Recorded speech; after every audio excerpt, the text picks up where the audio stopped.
Praise Lord first love family, మీ అందరితో ఇలా మాట్లాడటం చాలా సంతోషంగా ఉంది. బాగున్నారా?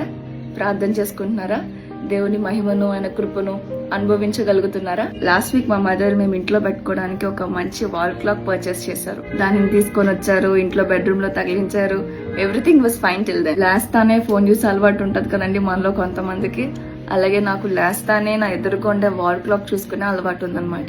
రోజులానే ఈ రోజు కూడా చూసాను, కానీ ఈ రోజు మాత్రం అసలు టైం ఎంత అయింది అనేది మాత్రం నాకు అర్థం కాలేదు. ఆ వాల్ క్లాక్ వచ్చేసి చాక్లెట్ బ్రౌన్ కలర్ లో చూడడానికి చాలా బ్యూటిఫుల్ గా ఉందండి, కానీ లోపల నీడిల్స్ మాత్రం బ్లాక్ కలర్ లో ఉన్నాయి. కానీ ఆ రెండు కలర్స్ కలిసిపోవడం వల్ల క్లాక్ అయితే చాలా అద్భుతంగా పనిచేస్తున్నా చూడగానే నాకు మాత్రం టైం అర్థం కాలేదు. చూసారా, ఆ క్లాక్ అంత అందంగా ఉంది, చాలా చక్కగా పనిచేస్తుంది, అయినప్పటికీ నా అవసరానికి అది ఉపయోగపడలేదు. ఇన్ఫాక్ట్ నాకు అనిపించింది ఆ క్లాక్ లో ఉండే నీడిల్స్ ఏదైనా లైటర్ కలర్ అయి ఉంటే చాలా చక్కగా నాకు ఉపయోగపడేది కదా అనిపించింది. ఎందుకు ఈ ఇన్సిడెంట్ ని నేను పర్టిక్యులర్ గా డిస్క్రైబ్ చేశానంటే, చాలా మంది యవ్వనస్తులు అక్క నేను దేవుడి కొరకు వాడబడ్డానికి సిద్ధపడి ఉన్నాను, దేవుడిని అడుగుతున్నాను, కానీ ఎందుకని దేవుడు నన్ను వాడుకోవట్లేదు అని ప్రశ్నిస్తున్నారు. నిజమే, మీరు ఉపవాసం ఉండి ప్రార్థన చేస్తున్నారు, కోయర్లో నిలబడి పాటలు పాడుతున్నారు, ఇన్స్ట్రుమెంట్స్ వాయిస్తున్నారు, దశమ భాగాల్ని అర్పిస్తున్నారు, మానక సంఘ కూడికలకి అటెండ్ అవుతున్నారు.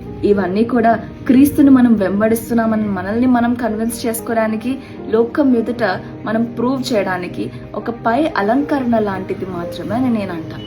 బట్ యు నో వాట్, దేవుడు మనల్ని ఉపయోగించుకోవాలనుకున్నప్పుడు మన పై అలంకారాన్ని చూడడు, దానికన్నా ప్రాముఖ్యమైన ఒకటి ఉంది కదా, అదే మన అంతరంగ అలంకరణ, మన హృదయం. నిజానికి దేవుడు జ్ఞానవంతుల్లో బుద్ధివంతుల్లో వాడుకోడు. ఎందుకంటే జ్ఞానం ఉన్న వాళ్ళు వాళ్ళ జ్ఞానం మీద ఆధారపడతారు, బుద్ధి ఉన్న వాళ్ళు, బలం ఉన్న వాళ్ళు వాళ్ళకున్న ఆ కేపబిలిటీ మీద వాళ్ళు ఆధారపడతారు. కానీ దేవునికి మాత్రం ఆయన మీద మాత్రమే ఆధారపడే వాళ్ళు కావాలి, ఆయన చెప్పింది చెప్పినట్టు చేసేవాళ్ళు కావాలి.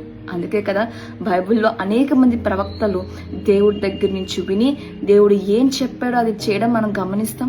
ఉత్తమమును అనుకూలమైన దేవుని చిత్తమేదో పరీక్షించి తెలుసుకొని మీ హృదయాన్ని ఇంకాస్త నూతన పరుచుకోమని రోమిల్కి రాసిన పత్రిక 12వ అధ్యాయంలో ఉంటది కదా. దేవునిచ్చే వాడబడాలని ఎంతగానో ఆశపడుతున్నారా? అయితే నేను మీకు ఇచ్చే పర్సనల్ సజెషన్, భక్తి అనే పై అలంకారానికి మించి ఒకటి ఉంది, అదే మీ హృదయం. మీ హృదయంలో మీ దేవునికి ఏ స్థానం ఇచ్చారనేది మీకు తప్ప ఎవరికీ తెలియదు. కాబట్టి దాని మీద కాన్సన్ట్రేట్ చేయండి. Have a good day. May God bless you.